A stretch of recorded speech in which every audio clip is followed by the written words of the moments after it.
أسعد الله صباحكم بالخير واليمن والبركات. صباح الخير سيدتي الجميلة، صباح الخير صديقي العزيز، وكلمتين ونص وعلى السريع. وحكمة في آية النهاردة بتقول: بسم الله الرحمن الرحيم، قل يا أيها الكافرون لا أعبد ما تعبدون. صدق الله العظيم.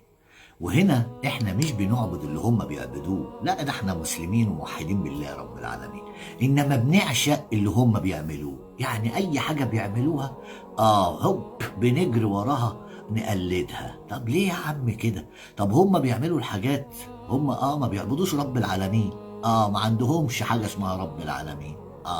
طب ده اسمه كلام؟ بيعملوا الحاجات اللي هي ما بترضيش رب العالمين. احنا بالتالي بنجري وراهم بالمشوار، الا من رحم ربي. عشان بس احنا ما بنعممش، في ناس محترمه وناس بتعرف ربنا كتير جدا. انما التقليد يا جماعه، احنا اساتذه التقليد، اساتذه في كل حاجه بقى.